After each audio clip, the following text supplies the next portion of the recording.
The recording has begun, sir. You may begin.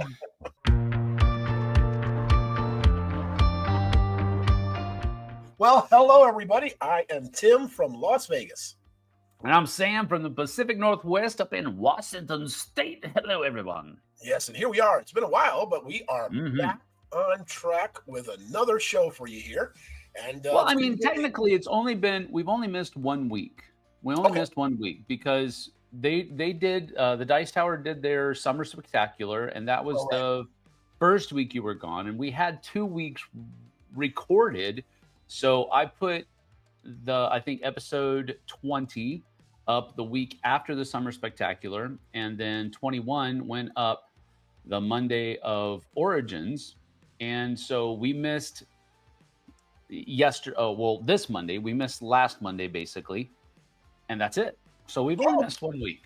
Oh, very good. I mean, that's what the people see. But what we know, it's been a while since you and I have talked and gotten together. It's been like 2 weeks, bro.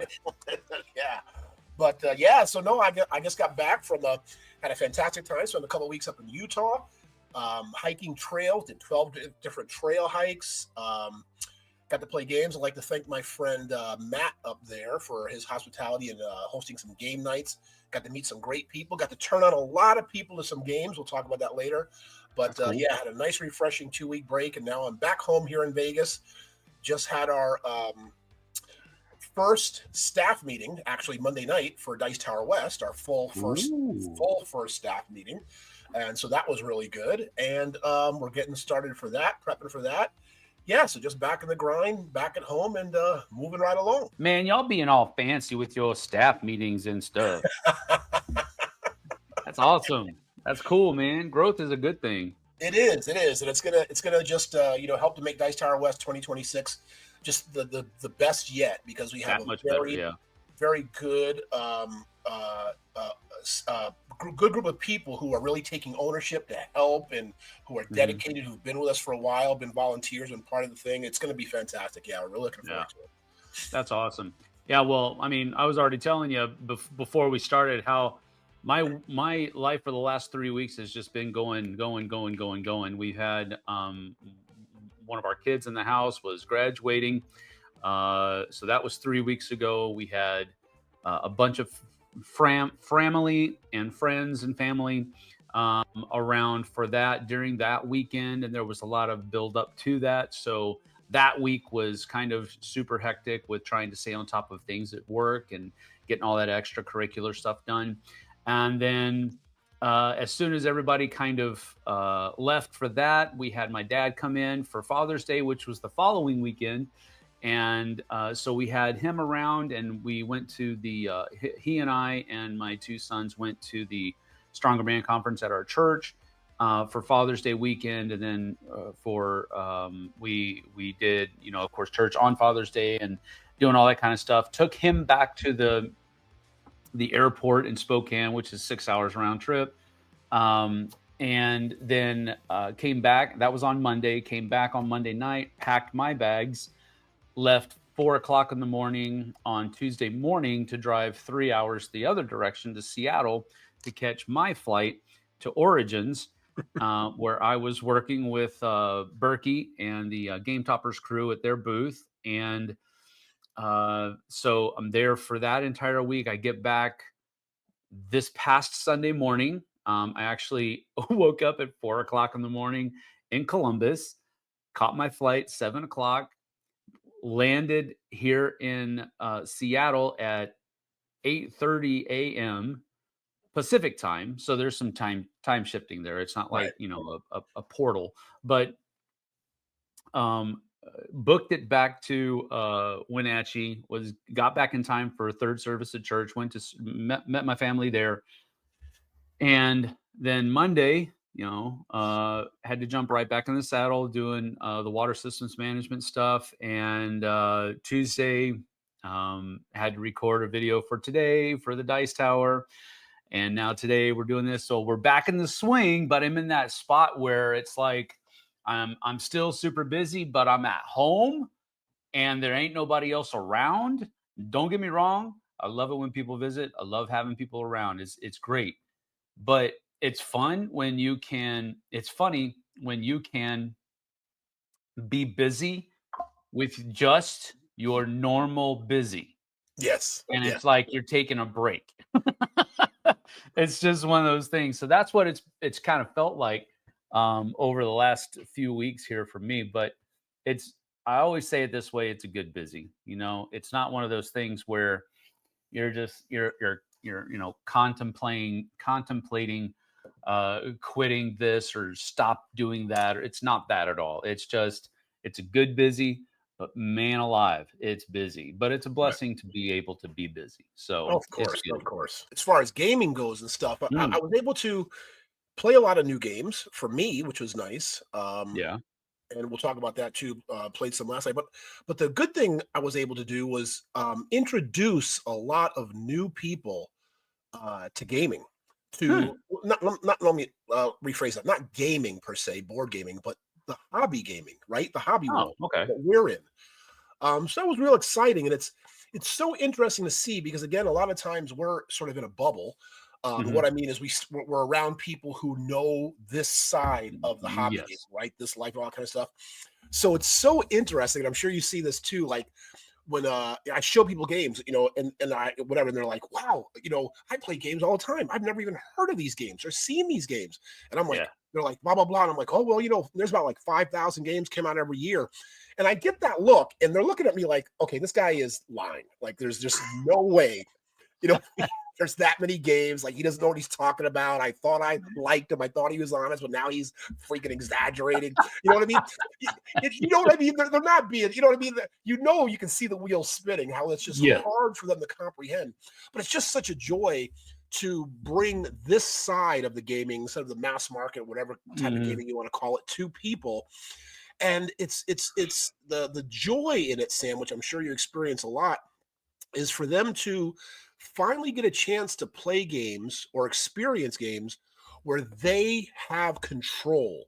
They make choices, they make decisions. It's not just a roll of the dice, or it's not just some random thing or this or that they have ownership. They can choose the direction of the game. And Right. oh, it's just so fascinating and just so enjoyable to see how much they love that.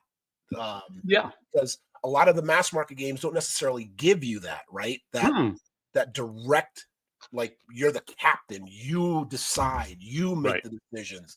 The game is dictated or predicated on your choices, your actions. So yeah, that was one of the really really good things that I was able to experience the past couple of weeks. Look at me. I am the captain now. Yeah, yeah.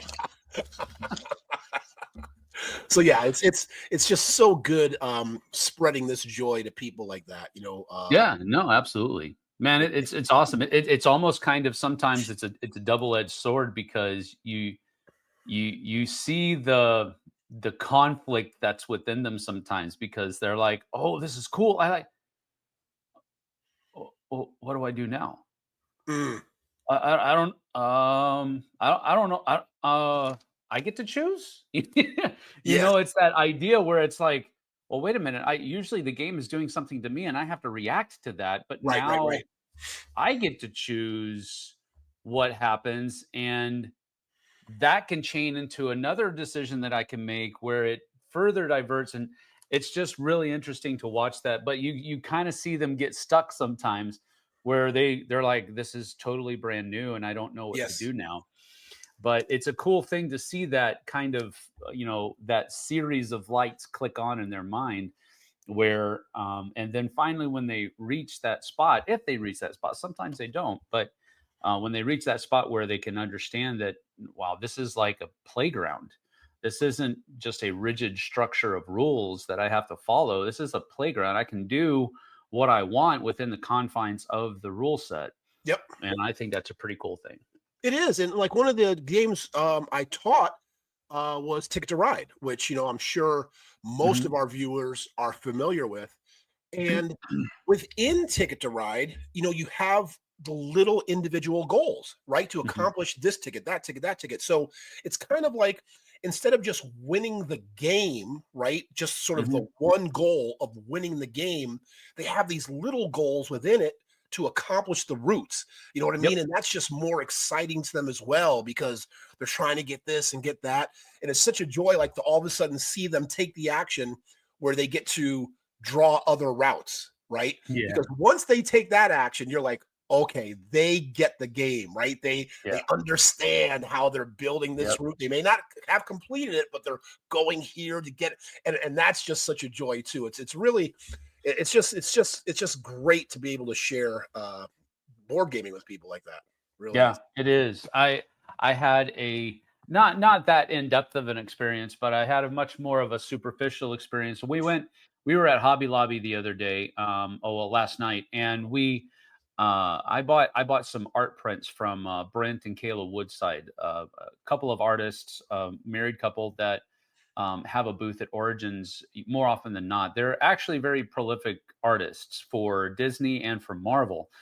They also do other things as well, but they have a lot of they're actually licensed artists for those two companies or groups. And so I always stop by. We have a lot of their artwork in the house. Just love their style. And so I bought three 11 by 14 prints and for the kids, one each for the kids, and then I bought one for my wife that was for her birthday, a larger print. And so we were at Hobby Lobby buying frames for all of these prints. We like to protect the artwork that we were doing. Anyway, while we were walking out with these frames, I saw this picture of Sasquatch, but it was like a family. You know those old heirloom portraits of that you would find on like Scooby Doo of the family in the hallway, Oh, and right. they're Yeah, all yeah. kind of those kind of a dark, and the person's just kind of sitting there, and it's we found a picture of that in Hobby Lobby of Sasquatch. We have a couple Oh, of people wow. that sit behind us. They're season ticket holders, and he's a big Sasquatch fan. You know, a lot of people up here, they all, we have the stickers on our cars, believe, and all that other kind of stuff. So we saw that, and we both had, my wife and I both had at the same time, the same thought. We need to get that for Jean and for Karen. And so we did. And we drop it off at that. We call them, we text them, we say, hey, we got something. We're going to drop by and give it to you. And so we drive by, and Jean, the husband, Jean's younger brother was there visiting. And so we walk up there, and I shake hands and say hello. And Jean asked, so where you been? I was like, well, I just got back from a convention in Columbus. And he goes, Columbus, Ohio? And he goes, yeah. And he looks at his younger brother, and they had just been talking before we drove up. They had just been talking about cabs Mhm. and how they have that board game society in Columbus, and how they Right. run the gaming show, and or the gaming at the show, the open gaming at the show. And so we were able to have that conversation about what I was there doing, the YouTube channel, and how the convention went. But it was a neat point of connection that just kind of happened. You know what I mean? And so it was a cool experience as well, because I'd never met this guy before. Him or his wife, they were both there, and I'd never met him before. But we instantly had that connection over Columbus, Ohio, for crying out loud, Right, right. and cabs, because he was from Columbus, and he had heard about cabs, and of course he knew about Origins.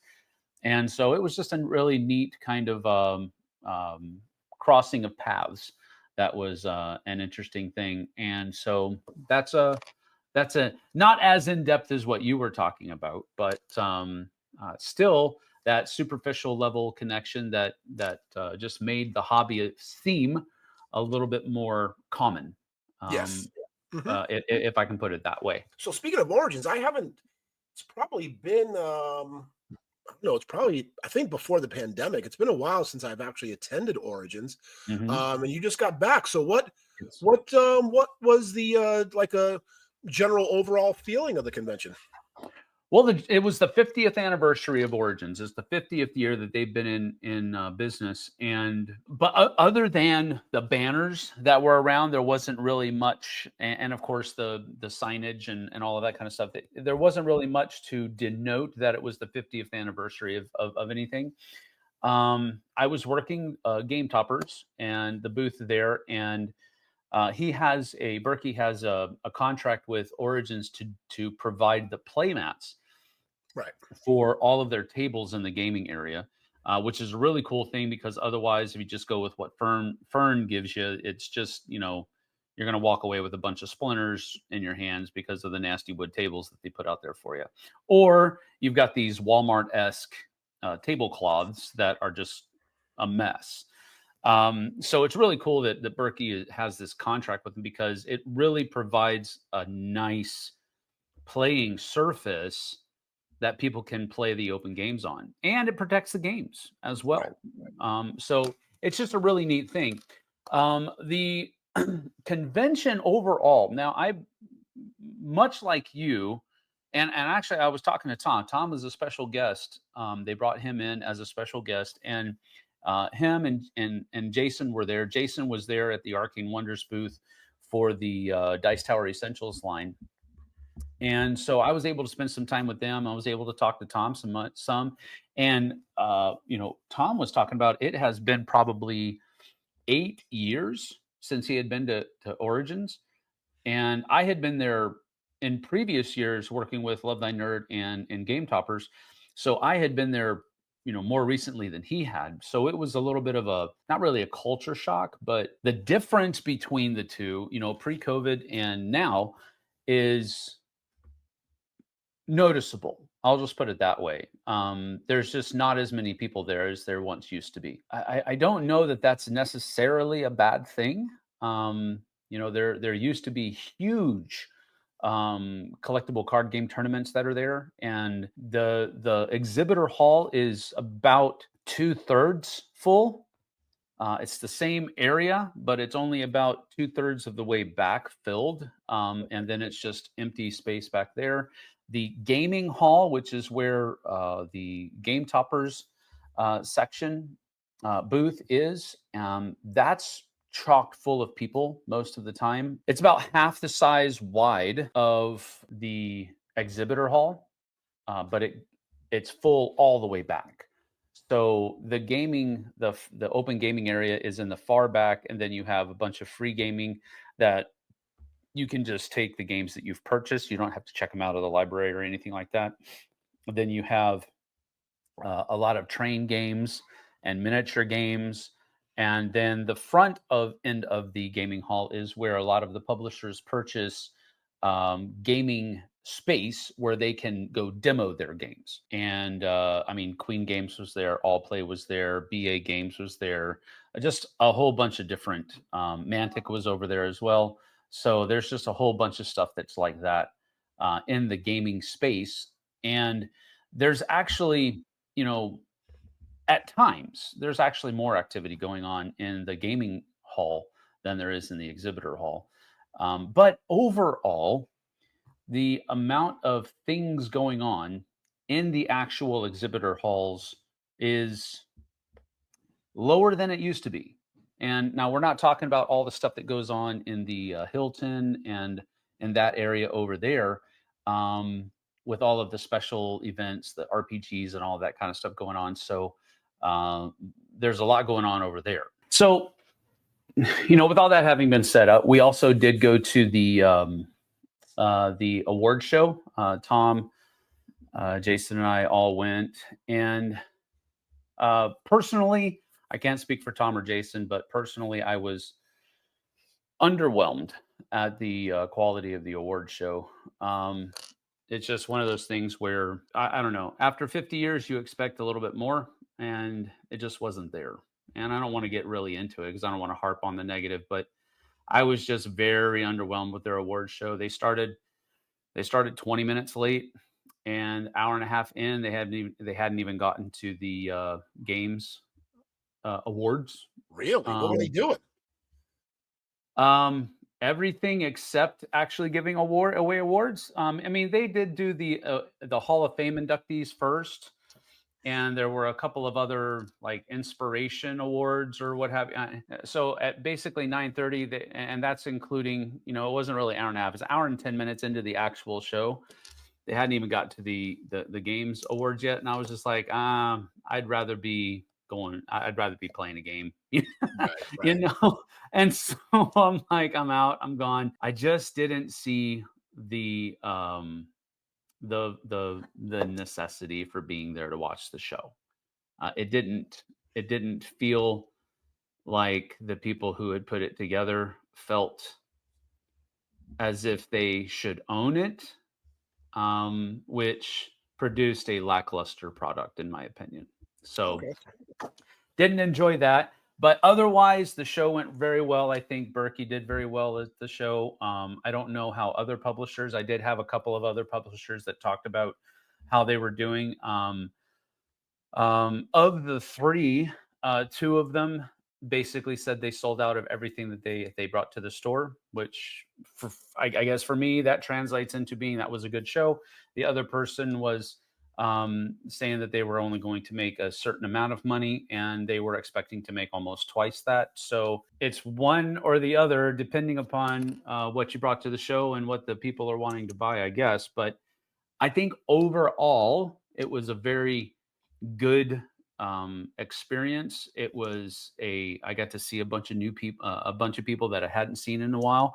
I got to talk to and meet a bunch of people that I hadn't met. So there's always positives, right? There's Right, always of good course. things that happen at these conventions, and you relish in those moments and you learn from the other ones. So it was a good time, and I think it's a solid convention, but it is not what it used to be. I guess I'll put it that way.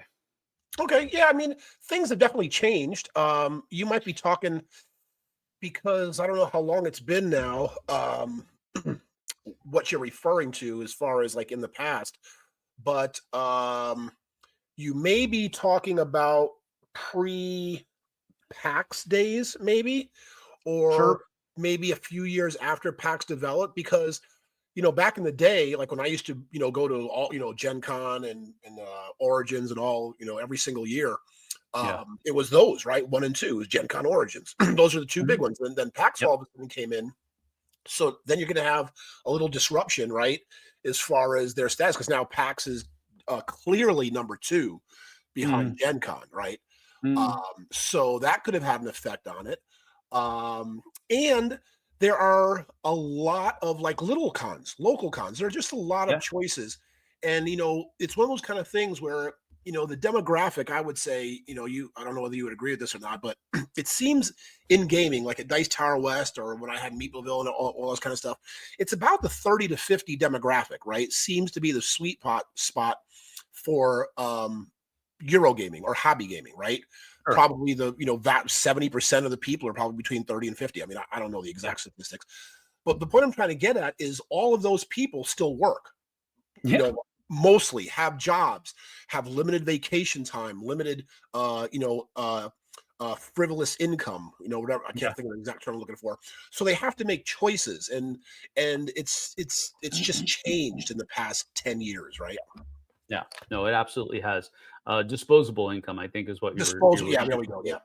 Yeah. Yeah. One of my buddies, Jim, he had a job that for the longest time that allowed him to basically he made enough money and he had enough vacation time to basically go to any convention, any and all conventions that he wanted to throughout the course of the year. And last year he lost that job due to cutbacks. He didn't do anything wrong; it was just cutbacks. And he just got a new job on Monday of Origins Week, and he started and he was there at Origins, but it was like he was waking up early in the morning, putting in hours because he works remote, and so he's putting in hours before he actually goes to the convention, and then he comes, goes back a little bit early to put in more hours at the end of the day. So it's kind of stuff like that. That's another kind of strange addition to that paradigm of working or going to conventions, and it's a remote work, so people can work while they're at the convention. He was talking about working in the car because he was the passenger, not the driver, and he was like, "Yeah, I'll be able to work for 6 to 8 hours. I'll just use my phone as a hotspot, and Yep. There you it'll go. be good." And it's Yeah. like it's an interesting dynamic. But you're absolutely right. People have limited resources, and time is not the least of those. So, Yeah, and there's probably a lot of other things too. I mean, this is a whole nother discussion we could probably get into for another time. But I mean, if you even think about it, the advent of Board Game Arena, right? yeah. How big that's become, because you figure a lot of people, especially the younger people, I'm not into it at all, but like video games and stuff like that. Hmm. But if you're a board gamer, now that sort of aspect has come into it. And so you can Hmm. still sort of scratch that itch on an exceptional level. I'm just Yep. going sort of by reviews, what people told me, because I don't actually play games on Board Game Arena, but they tell me the interface and the amount of games and all that is just Yep. phenomenal, right? So Yep. the options are there for you Yep. to get in that board gaming itch right in your home and never having to go to, Never whereas have to leave. yeah, Yep. whereas 10 Yeah. years ago or whatever, all that time ago, that's where you had to do it, right? I went to an Asmodee event at Origins, and one of their selling points for a game that I had never heard of, they said this game was put up on BGA, like, I don't know how long ago, but within, I think, 2 weeks of it being put up on BGA, it already had over 200,000 plays, Wow. and that was a selling point. And I was like, and I'd never heard of this game before, and so, and I've got it sitting right down here, but Chris Yee put a couple of pictures up that he was playing it on BGA and had gotten a couple of plays in on the. It's called Toy Battle. It's called Toy Battle. It looks like a board game version of Clash of Clans, which is another app game that's out there. But anyway, yeah, BGA is something I also don't tap into that much, because often if I'm playing a game, I want to be playing it with somebody else face to face. I don't necessarily want to be playing on a screen, because I'm looking at screens so Right, much right, right. throughout the course of the day.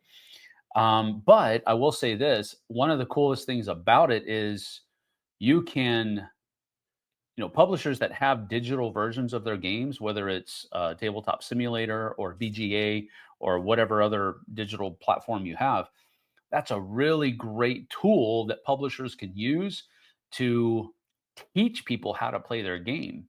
Oh no, Um, I'm not. Yeah, it's a fantastic tool, but I'm yeah, just saying why there may be a yeah. reason why people aren't going to conventions and stuff, right? Yeah, Sure, you can scratch that itch so many different ways now. Yep, right. absolutely.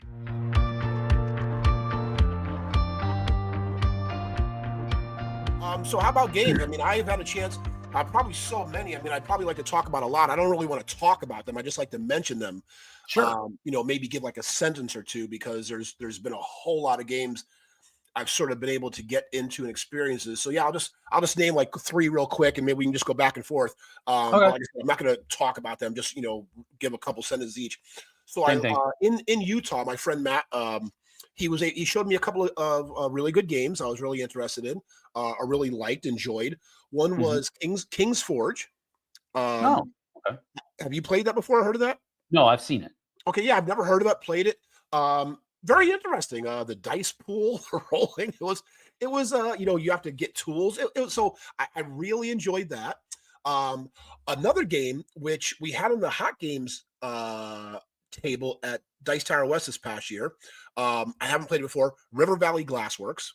Oh, Uh, that's a good one. Yeah. it's so quick. Like it's almost a filler game, right? I mean, as far as the length, but Yeah. it's very Azulish. And I was like, wow, this is really good. It's not like a Yeah. game night game. You know what I mean? It's not like a 2 3 Sure. hour game where you plan a game. Right. It's literally kind of like a filler game. It was very enjoyable. Yep. I played Relics. Oh Hmm. no, is that the name of it? Relic. It's the Yeah. card crafting game by John DeClaire. It's a Well, small all play game box about this big, but it's a trick taking game where you card craft with, that's John DeClaire's thing. yes. Yeah. Very intriguing, very interesting. And I really enjoyed that game a lot. So, yeah, those are three real quick that Matt turned me Cool. on to. He taught me that I really, really enjoyed. Cool. Well, I'll go ahead and hit three as well of games that I've played recently. And again, these were done at Origins. One of them was a prototype, so take that into account.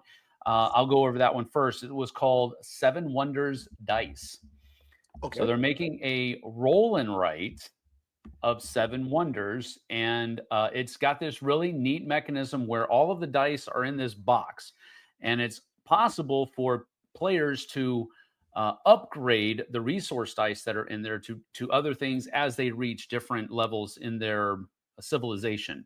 But the central mechanism is that you have these dice that are in this box, and within this box you have um, kind of quadrants in this box, and they have little small divider walls so that it's just high enough to where the dice can switch quadrants as you're shaking up the box. But once you settle it, they'll stay in the quadrant that they're in. And the quadrants denote how much money you have to spend in order to activate those dice into uh, your play area, your play mat or play sheet rather. But you also have to use resources, and resources are really simple. They're, you just have to basically tick off that you have that resource, and once you've ticked it off, you own that resource for the rest of the game. So it's not a convoluted system. So you have to first of all pay to activate the dice, and then you also have to pay a certain number of resources. And if you don't have enough resources, you can interchange money with the resources that you're missing in order to plug that die into whatever part of your civilization you wanted to plug it into. There's a red areas on both sides of your military. There are blue dice, there's yellow dice, and then there's also green dice. And so you have to pay to plug them in. And basically, the game goes until one person has filled in all of the areas of three of their sections, whether whatever color they are, and then you finish that round, and whoever has the most points is the winner. It's actually really neat, and I really enjoyed myself. But that was Seven Wonders Dice, which is a prototype from Repos Productions and Asmodee. Also got to play at this event. I got to play a few rounds of the Lord of the Rings Fate of the Fellowship, which is the pandemic system game that they just came out with this year. I believe it's already out. I know there's a lot of copies in the wild. Yeah. Those might be preview copies, but anyway, it's available this year, and it is just close enough to Pandemic to where it is absolutely familiar and it makes sense of how to play the game. But there's also enough differences from Pandemic to where it feels like a new game, if that makes sense. And all of the differences that they've added in are very thematic. They use a dice tower, and the dice tower is Sauron's tower, and it's actually really cool because it actually fits back into the box put together. You don't have to deconstruct it every time, and it actually aids the storage of the game. So that was a cool thing that they pulled off, I think. But other than that, the way the Nazgul move around, the way the eye moves around as they're looking for Frodo, the way the different characters move around and interact, and all of the different things that they can do, it's really a fun game. And I only played a few rounds. I didn't get a full game in it, but I'm very, very much on board with getting this one to the table as soon as I can. So got to find a copy of it first. And then finally, the third one that I'll talk about is the one that was the one that I wanted to try to get played if I was able to, and that is Star Wars Battle of Hoth. And this is the Memoir 44 base idea, but it's got that Star Wars skin over it. So instead of tanks, you're moving snow speeders, and you've got rebel troops, and the Imperials have AT-ATs. And so I actually was able to play it twice. We went through the demo where me and Jason were playing the Rebels, and two other gentlemen were playing the Imperials. And we went through that demo area. And then once we were done with that, I actually got up and moved to a different table, and Jason stayed there. And the person running that table, there was nobody else there. Anybody want to play Jason with Battle of Hoth? Yeah, I'll play again.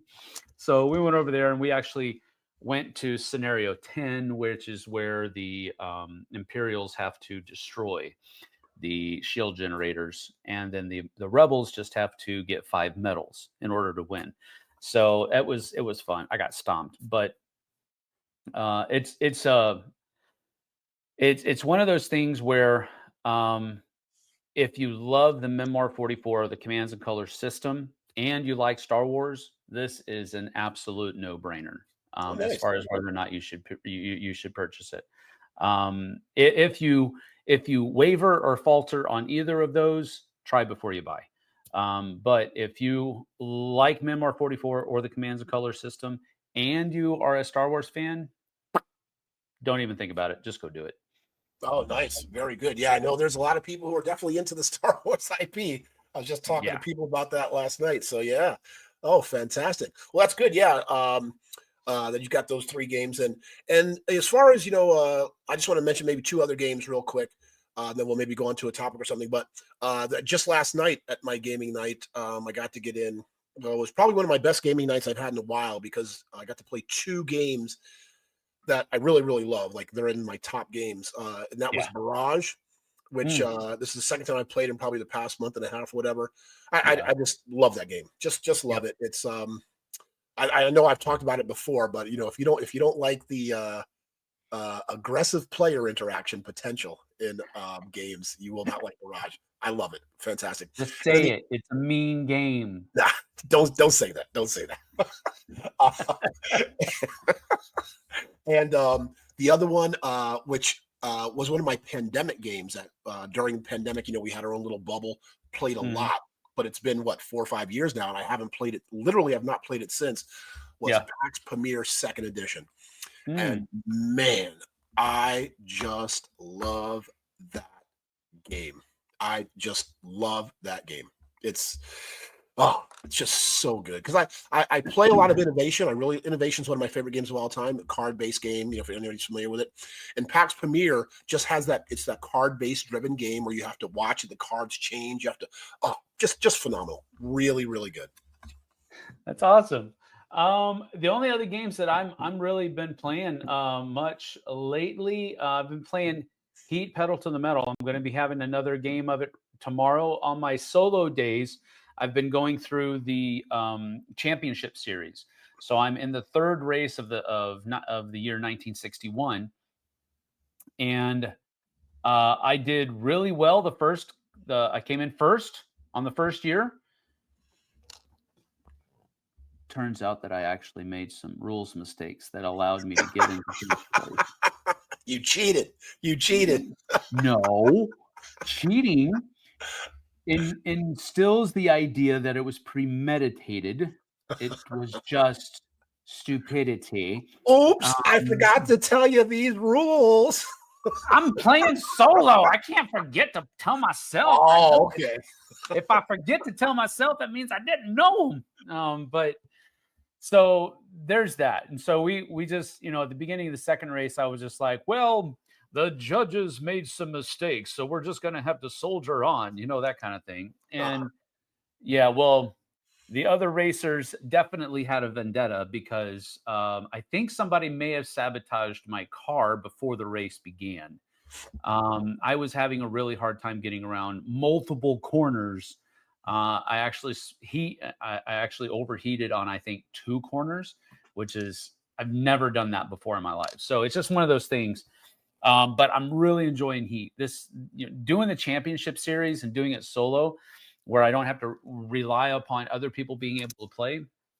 It's been a blast. It's oh, been a nice. blast. I'm looking forward to going through. I think there's 61, 62, 63, 64, and I think 65. I think there's 5 years. So that's like circa 15 different games that I'm going to be able to play, because all of them have at least 3 years. Some of them have, I'm sorry, 3 races. Some of them have 4 races. So that's 15 to 20 races that I'm going to be able to do with Heat, and I'm just enjoying it. I'm loving it. So it's just one of those things where I really enjoy the game and I'm looking forward to it. The other one that I want to play is a little bit of a negative thing, and I'm loath to do this, but because this game has been nominated for one of the Spiel des Jahres categories, Oh, I feel it necessary to just put it out there that this game is not all that in a bag of chips like some people would want to say that it is, and that is Flip 7. And I just put out a video this morning on the Dice Tower. Hey, you laugh. You just hold on to your horses. Here's the thing. I just put a video out where it was impressions on 4 games at Origins, and the 4 games that I talked about were the 3 that I just talked about, and then I had Flip 7, and I called 2 of those 3 first impressions because it was the first time I played it. The second one was a second impression for all my Hobbit friends out there, and that was for, and then Flip 7 was my lasting impression. And the lasting impression is simply that this game is boring. It is basically like playing blackjack, although, except for the fact that you're not trying to get to 21, you're just trying to score as many points as possible. Yep. But you're pushing your luck. You're pushing your luck, and you're card counting. And if you're not good at card counting, if numbers kind of go in one ear and out the other for you, or in one eyeball and out the other eyeball, however you want to put it, you're not going to do well at this game because you can't card count. Or if you don't like card counting, or if you don't enjoy card counting, which is me, you're not going to be good at this game either. And on top of that, even if you're not good at card counting, they've got this really neat card in there called a freeze card. Now, normally the freeze card is cool because it allows you to bank the points that you have, and you don't have to worry about pushing your luck anymore, and you're good to go. But what happens if that's the first card that comes out into your thing? You get to bank 0 points, and you're done for the round. I just don't enjoy this game. I don't enjoy it at all. And it's everybody says it's a pub game. You're just meant to play it, kind of just relaxing and no, it's boring. And you're just top decking cards. You're saying the one decision, hit me, or no, I'll stay. And then if you stay and you've got 20 points, that's good. Then the other guy's going, hit me. Oh, he got a 10. And it comes back around to him. Hit me. Oh, he got an 11. Awesome. And it comes back around to him. Hit me. Oh, he got a 12 this time. That's super fun. Cool. Hit me. Oh, he got a doubler. That's amazing. I hate this game. It's funny, Sam. The reason why I'm laughing is I am on your side with some of my friends with that game too. I like that game to me, again, both you and I, right? We don't like to talk negative about things or, about things in general. And I'm going to bring up a term that is sort of a pejorative, right? So a negative in an aspect, and that's an activity, right? And you know what I mean, right? Sure. When there's games that are games and others that are what we call activities, which we use as a pejorative, sort of like a not good thing in a sense. Yeah. And to me, Flip 7 it's an activity. And not only is it an activity, but like you said, I was over that game after the first 2 minutes. I was like, oh, wow. Okay, I don't care. Yeah, you give me okay, I'll hit, whatever. Okay, great. I lost. Okay, boom. Yeah, I'm in the same exact boat with you. It has been nominated for the Spiel des Jahres, the game of the year. Really? This has been nominated for game of the year. That's shocking. Not one of the lesser like the high strategy or the family game or the kids game. Not one of those lesser ones. The game of the year. It's been nominated. Along with, here we go, Bomb Busters, Crackle Oracle, never even heard of it. But those are the 3 choices for Spiel des Jahres. Bomb Busters, Flip 7, and Crackle Oracle. That's shocking. What? That's shocking. So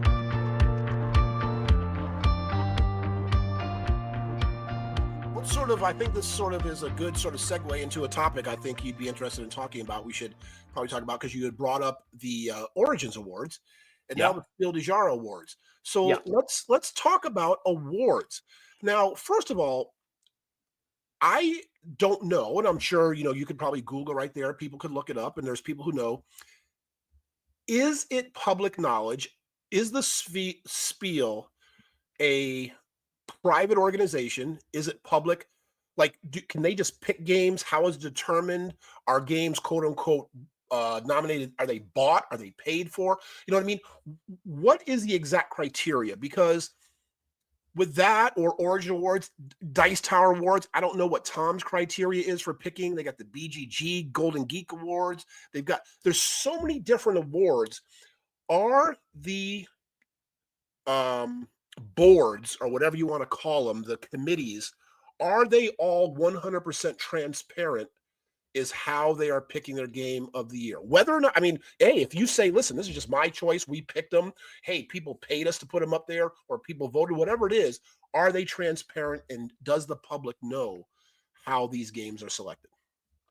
All right. So if you put into Google, how do games get nominated for the Spiel des Jahres? This is what comes up, the AI overview of everything that it found. Okay. So it With is the awarded by caveat that it is AI overview, so it's not 100%. it is AI overview. That's why I wanted to mention it from the very Right. beginning. Yes, it's awarded by a jury of German-speaking board game critics. The jury reviews games released in Germany in the preceding 12 months, focusing on family-style games. Nominations and recommendations are determined through a multi-stage process involving intensive discussion and voting among jury members. So here is a more detailed background breakdown. It talks about games are eligible for consideration must be commercially available in Germany. Ideally, a final version early enough for thorough review. So that's the eligibility. The review process, the jury examines games, forming a list of potential candidates. Then there is a discussion between March and May. Jury members discuss and evaluate games, the discussion becoming more focused on potential nominees.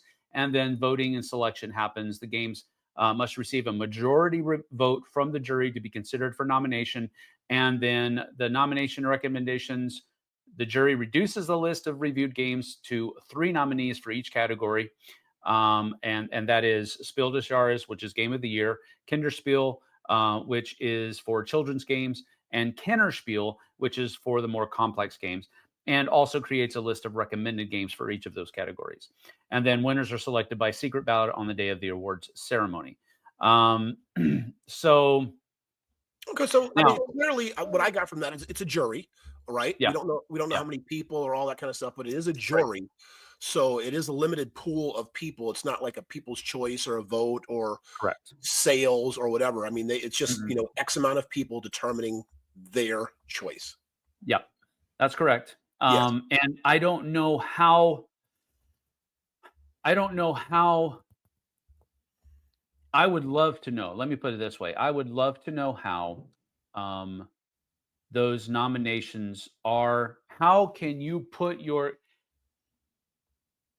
Hmm. How can I put this nicely? I want to know if a publisher can pay to have their game uh, nominated.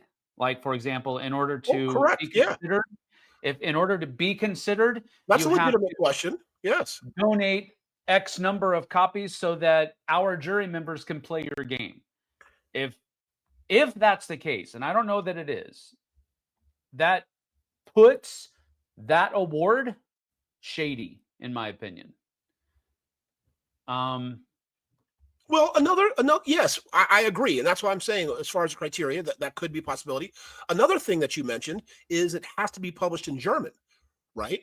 So has to be right available in Germany. Yeah, yeah, yeah, yeah. available in Germany. So right there, that's another limitation, right? As Yep. far as the games can go. So, again, anybody can give out an award however they want, whoever. Well, like I said, there's a Dice Tower, there's Board Game Geek, there's Origins, whatever. Who cares, right? Mhm, Um, mhm. but it's just it does cast doubt. I'm not going to say the validity of the award, right? Because again, anybody can do it. You and I, we could have the freaking Western Contingent Game of the Year, right? Who cares, right? It's like we could, We gonna do that.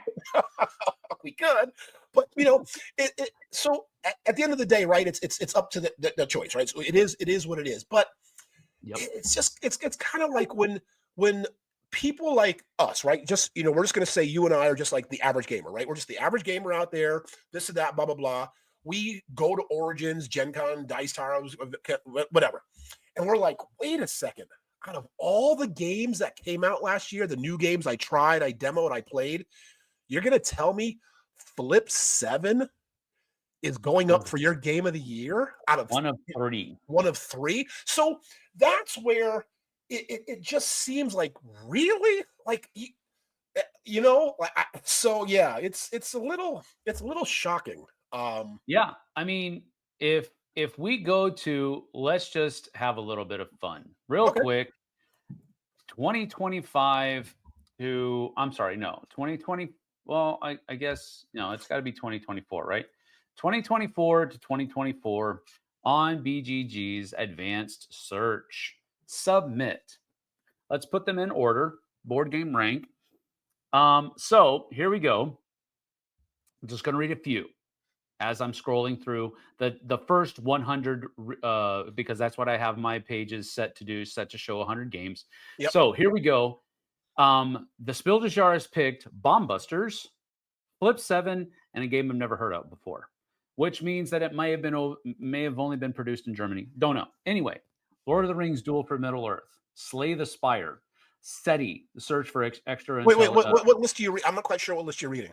This is a list of games that were made in 2024, that were released in 2024 on BGG. So that's what we're talking about. Oh, okay. So because Flip 7 and Bomb Busters were both 2024 games. And that's what it is. So if it's a Spiel des Jahres 2025, it means that it was games that were made in 2024, because they have to have had enough time to play them and talk about them and so forth and so on. So that's what I'm looking at right now.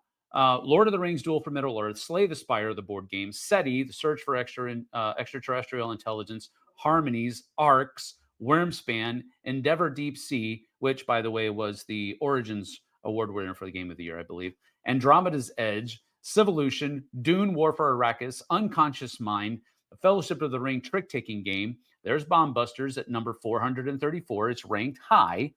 So, again, that's fine. Let's go to Japan. Ezra and Nehemiah, right. The Gang, hold on, Wondrous Creatures. But real quick, Sam, I just want to make sure yes, but you got to make sure you're sort of mixing little apples and oranges here, because some of those games could have been nominated in the Kennerspiel, right? So it's not like they didn't get their due. So I just got to make sure that, like, for example, maybe SETI, Civolution. So all of those games weren't sort of recognized, what I'm trying to get at, right?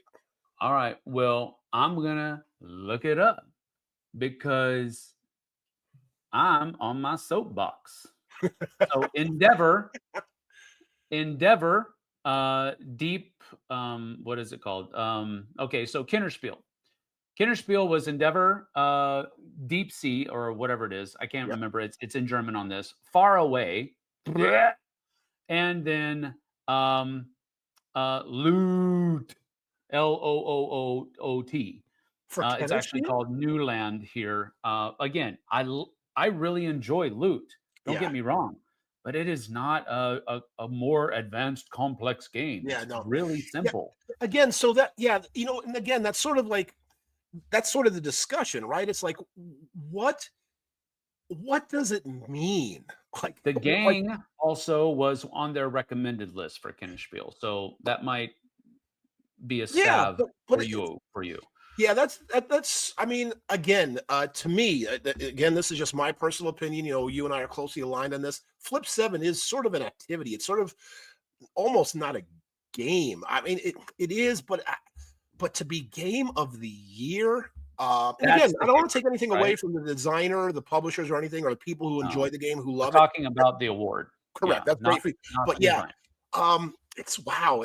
It's just weird. Like, for example, I don't know what the Golden Geek Game of the Award was a year for, say, Board Game Geek. What was Dice Tower's Game of the Year? What was Origins Game of the Year? It'd be really interesting. We should probably maybe bring this topic up again, right? To maybe pick 5 or 6 organizations, whatever we come up with, and just see how closely they align, right? Mm-hmm. Mm-hmm.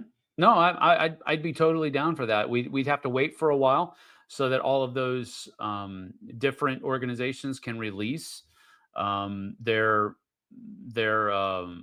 findings or their votes and whatnot, and their awards. But I would absolutely be down with that to provide a comparison contrast between all of the different awards and really kind of talk about which ones we think are most valid. I mean, Well, I don't think again, it's all our opinion, right? So of course, of it's course. not like we're trying to put an empirical thumb stamp on any one award, but it's like there should be some type of comparison contrast between these different awards because to me, I mean, and it could just be the mindset, right? It could just be the mindset between uh, uh, Germans or Europeans. Let's even widen the scope a little bit, Yep. and Western, they're considered Western, um, and American, North No, American absolutely. mindset. But So oh, God, I'm go sorry. ahead, No, I go was going ahead. to Yeah, say let's look at say Dice Tower. Let's because I think that's sort of a good barometer. And what I mean is Tom has correct me if I'm wrong, but he's got the Dice Tower Awards, and then yes, he's got the People's Choice Awards, right? yeah, And a lot of times those two don't line up. nope. So which do you consider more valid, right? Like, is it the choice of the people, how many people voted, or is it the Dice Tower where Tom says it's him and reviewers at X amount, small pool where maybe it's again, I don't know, I'm just making this stuff up. Yeah, But say the it Dice Tower Awards is 1/10 of the people of the People's Choice Awards, right? Again, sure, I don't know, I'm just making stuff up. yeah, Which is more valid? So I guess it's just what you find yourself more closely aligning to, right? right. Well, yeah. I mean, I think it depends. If you want because and again, I don't know how many people Tom has voting on them, but I believe it's in the hundreds, and not just a single hundred. I think he has a couple hundred, possibly more people that are voting on the Dice Tower Awards, and it's a fairly involved process. Okay. Um, the People's Choice Award, I don't know how many respondents they get. I would imagine they get thousands, and that's just a arbitrary, off the top of my head guess, Right. more than anything else. But I would imagine they have thousands of people that respond to that. So if you're looking for a critic's review or a critic's choice, I think the Dice Tower Awards is be a good thing because most of the people that are in that group of voters, jurors, if you want to call it the same thing, they are content creators, they are reviewers, they are people that are in the industry, they are all of that kind of stuff. So if you're looking for that kind of stamp, then I think a an award like that, not necessarily the Dice Tower Awards, but an award like that is probably what you're going to put more stock in. But if you just want to know what people are enjoying, then People's Choice is really where it's at. Um, Right. in my opinion, because that gives you a more correct barometer of what a large swath of people are enjoying at this point in time, not just what the reviewers say is good or bad. No, I agree with you 100%, Sam, but we would also have to look at the scope or depth of the knowledge, right? Because, for instance, and again, I'm just making stuff up, but People's Choice Awards, I'm like, okay, wow, Flip 7, wow, that's definitely, yeah, that's my game of the year. But Yeah. maybe the only other games you played that year, this is your first year, were say Just One and categories. Who knows? Like, who knows what your scope is? Sure.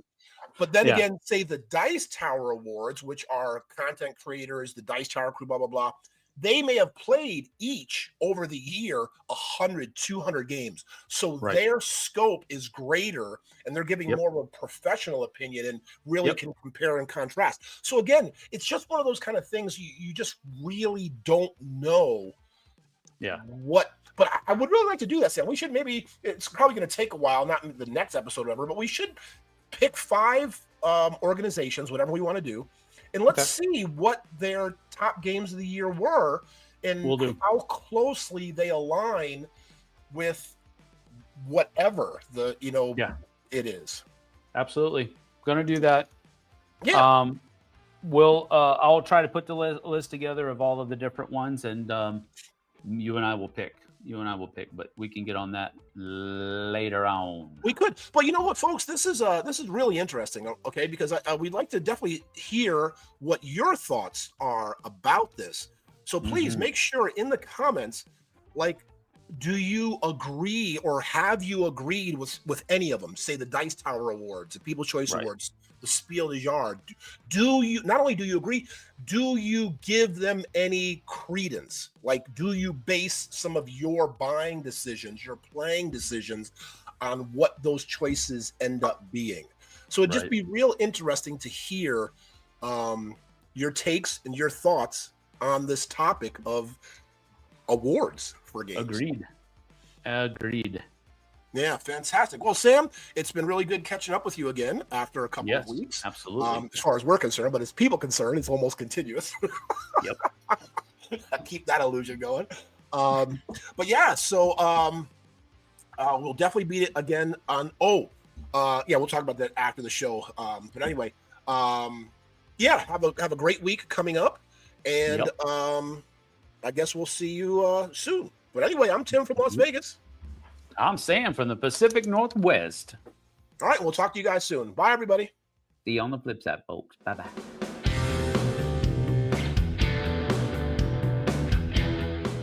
Hey everybody, thanks for watching this video. If you like this review or whatever you just watched, wasn't it amazing? Check out our channel, Dice Tower. We have all kinds of things. We review games, we do top 10s, we play games live. It's all about board games, but especially the people who play them. Check out Dice Tower YouTube channel.